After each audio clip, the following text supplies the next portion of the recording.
My dear old thing, welcome to another episode of Replay. And that opening line gives away today's interviewee. Back in 2010, the legendary cricket commentator Henry Blofeld came onto my Sunday afternoon 5 Live sports show and graced a section, and I mean graced a section called Murray Meets. It has always been my favourite thing in radio, sitting down in my living room, researching and studying a person, and then they will sit opposite me and you'll try and create that bond, attempt to pull from them some kind of truth, stories worth listening to, trying to engage them, to connect with them, to enthuse them. That's why I started the At Home series, which I'm doing more recently. I've never really been interested in the headline, just a good honest chat. And in this case, it was a dream interviewee. This is not the whole interview, I don't think. I remember it being longer, maybe I'm wrong. But this is 16 minutes, what I found in a digital file. Now, no one likes hearing themselves back, not even Henry, as he's about to say, but I enjoyed revisiting this immensely, which is a surprise. Not in a vain way, but for blowers, and hearing all these stories again. There are some decent questions in here, but it doesn't matter. That's what I love about this. If you listen carefully, he answers them all with a real respect and an enthusiasm and a gusto, and I'm sure he's been asked some of them before. So enjoy this, Henry Blofeld in full flight, and I'll speak to you on the other side.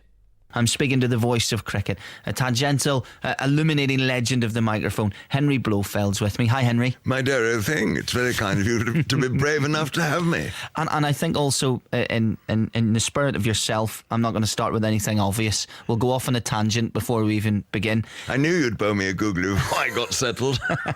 September the 3rd, 1939. Neville Chamberlain declares war on Germany, and then on September the 23rd of that year in Norfolk, you're born.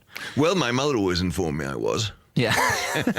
At what age or at what moment do you form any simplistic or developed thoughts about the fact that, you know, for the first 6 years of your life, you lived through World War II and everything that all the connotations of that and what that involved? I don't think I lived in Norfolk, in the country, and we were surrounded by quite a number of military, of aerodromes and the RAF, and so one was very aware of aeroplanes. I remember there was a number of air raids, and I suppose places like Yarmouth, which was not far away, Norwich maybe, and there was one splendid occasion, I don't remember this, but of course it was told me that when I was in a pram and the air raid warning went, everyone rushed off into the air raid shelter, and when they'd been there for 20 minutes they realised I was still in my pram outside the house.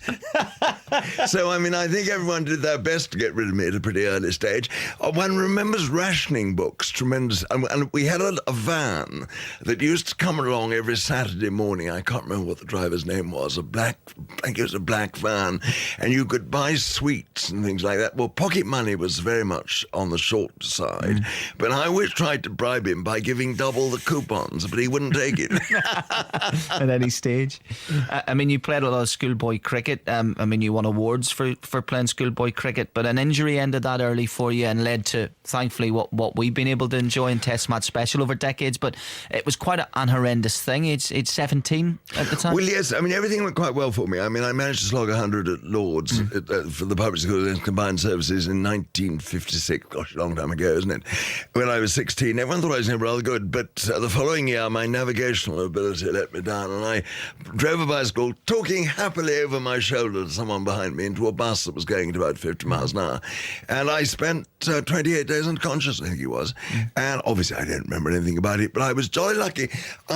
I was obviously lucky to live. I mean, I had I had 14 major brain operations and a lot of plastic surgery. I mean, it was horrendous. I mean, your skull was separated basically all the whole way around. Your eye was out of its all socket. round. If it had been all round, I would have been for it. That would have been it. It was about 2 inches at the back. It was all right. And I had no nose. I remember looking at myself in the mirror when I sort of first came around. It didn't look very pretty. Yeah. And when I went out in the street and sort of people looked at you and looked away, and then they looked back again, you realise you were getting a bit better.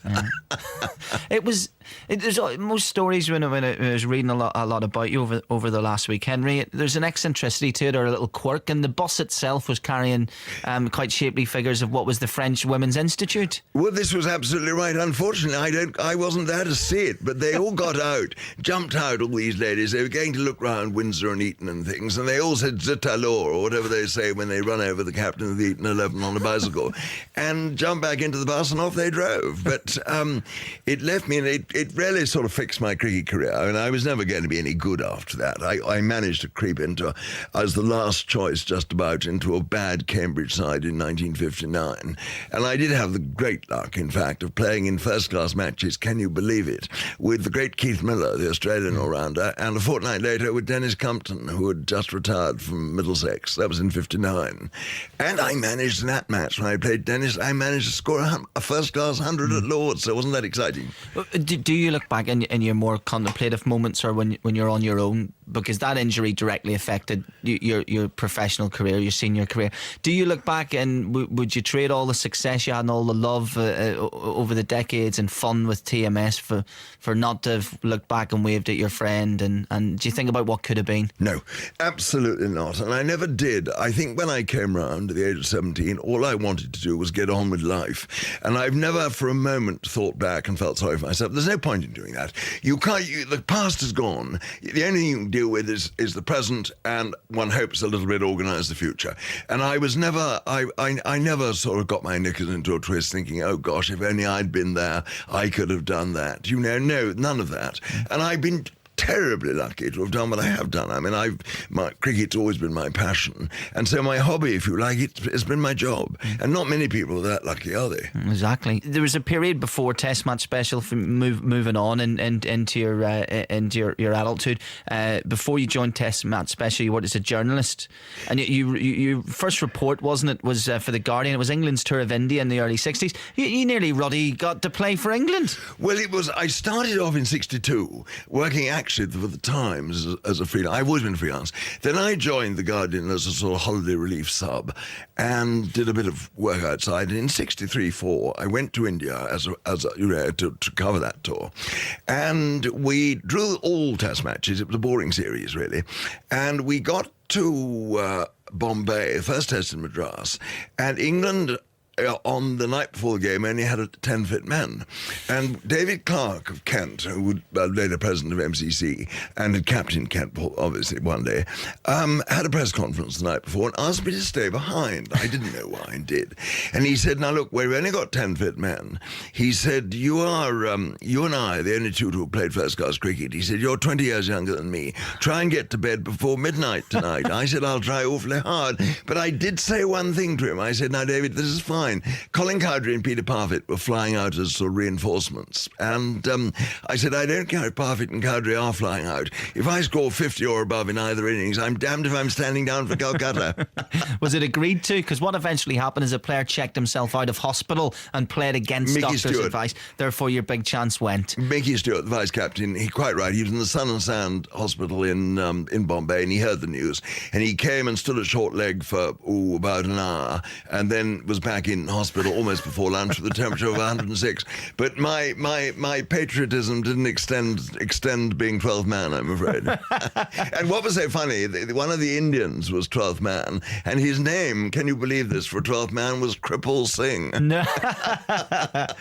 Do you look back at that relationship where you could get, stay behind after the press conference, we might need you to play blowers. That's about at the time, Henry.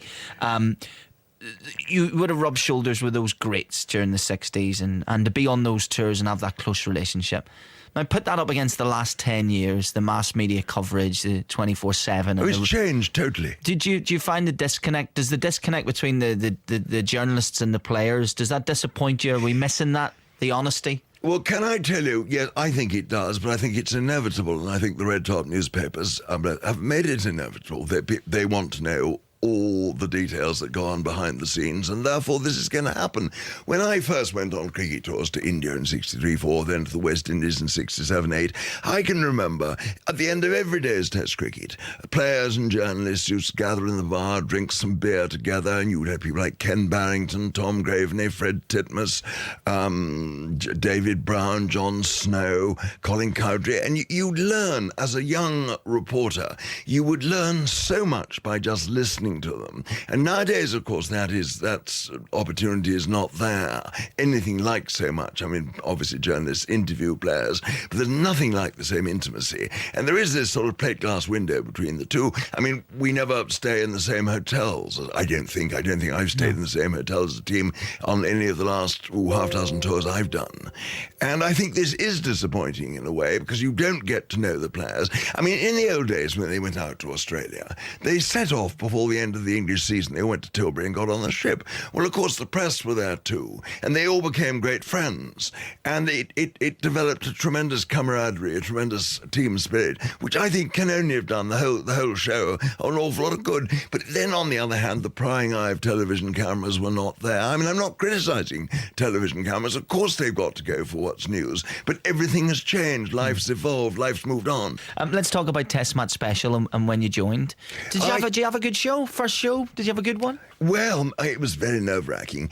I tell you something, I did trial commentaries at the Oval in 1968, and I came into Broadcasting House, it was then, in Portland Place, and Henry Riddle, who was assistant head of our OBs, bracket sound bracket, awfully important, we listened to the tapes, and I hate listening to myself, and he said he thought they were all right, and I began to paint the picture, and they'd added my name to painting the picture. He said, you've got to tell everyone exactly what's happening all around the ground, not just sticking to the middle. So that's why I talk about red buses and helicopters and things.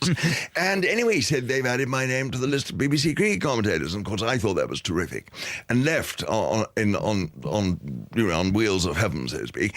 And 3 years later, the telephone still hadn't rung, and I went to the West Indies in 1971, 72 to watch the New Zealand play their first tour there.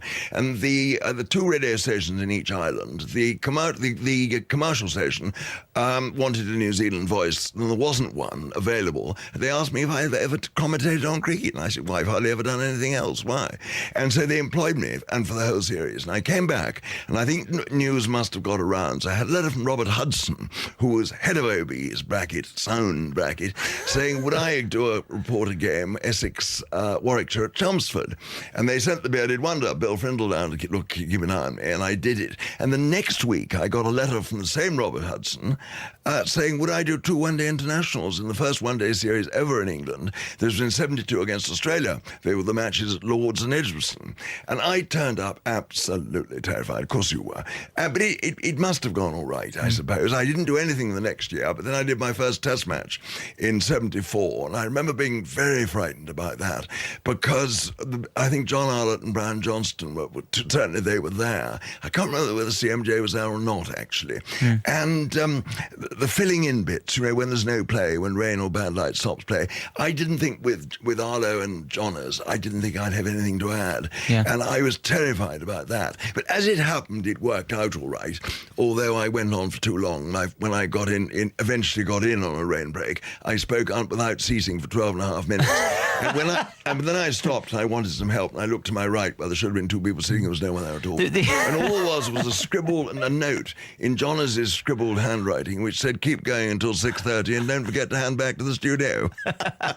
It's that thing, I think, getting things right, is that important as a commentator? Probably not. Being bang on the button for every goal or every ball bowled, or probably not. Being yourself and looking through, and I always try and read between the lines, so you can correct me if I'm wrong, but a university career that stopped a year short, and you left and sent down, and there's a little rebel in you, isn't there? And there's also a concentration issue, which is you have to be excited, you have to be consumed. You're such a creative person, and sometimes because of the event of cricket and the Test match, the stuff around you is more interesting. And is that true? I like to think I never actually let buses and red buses and pigeons get in the way of actually what's happening. I do make mistakes. Certainly, I probably make more than some. And I think probably I draw attention. I laugh at them and say, perhaps I'll get something right in a few minutes, you know.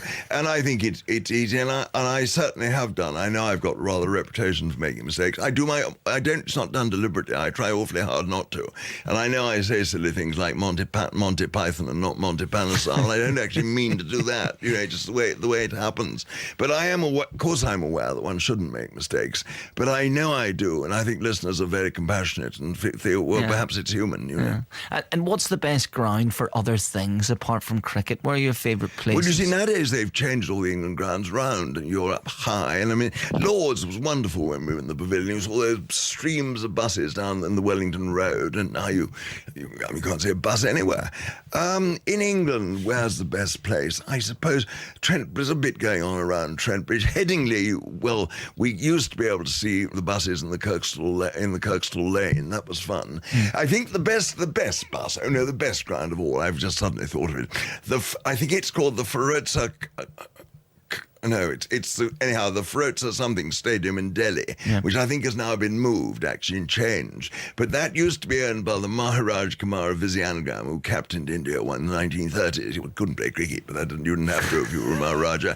And from the commentary box, there was a bus station. You could see an entire bus station. So you never actually saw less than 40 buses at any one time. And it was absolute bliss, it was for me. You know, you just couldn't stop. I remember too, Karachi. There was the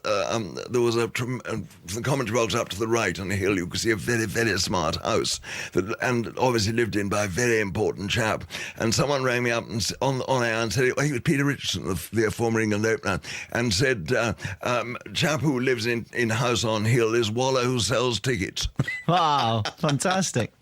And what's your favourite Ashes memory from over the years? 1981 at Leeds. Ian Botham, 149. Australia having to get 129 to win, but beaten by 11 runs. Bob Willis 8 for 43. And I was on the air when the last wicket fell, when Bob Willis bowled Ray Bright. When I was in Australia 4 years ago, I ran into Ray Bright, and with great enthusiasm, I reminded him of the moment, and he remembered it with much less enthusiasm than me. I'd imagine. Can I just leave this with a fact for now? And many thanks for coming in. And I just love this, and it's just a little random. We didn't even talk cakes, but I think this takes preference. I'm a huge James Bond fan, and your father went to school with Ian Fleming, so you've met Ian Fleming, you've taught with Ian Fleming, which is wonderful enough. But of course, Blofeld now, everyone will be making the connection. And the famous Bond villain, arguably the most famous Bond villain in 3 books and 6 odd movies, is named after your father. And the stroking the white pussy, wasn't he? Yeah. Wonderful stuff. Henry, thank you very much, Blowers. My dear thing, thank you very much for allowing me to come and use up so much of your time. And that, my friends, is a line and a half to finish an interview. He doesn't waste a word, does he? His description of that horrendous accident, only he could make you laugh when he was telling it. My navigational skills let me down.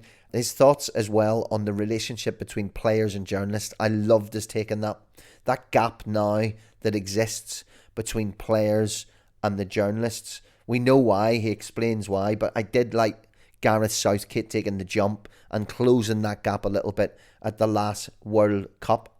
I think it helped more than people realised. Also, great advice from Blowers and any young budding radio broadcasters or wannabe commentators who are listening to this episode of Replay. You might get things wrong sometimes, but paint a picture, be yourself, do your research. What a brilliant voice. What a brilliant mind. What a brilliant personality. My dear old thing, in all these warehouses full of decades upon decades of archived interviews, that might be as wonderful a guest as I can find.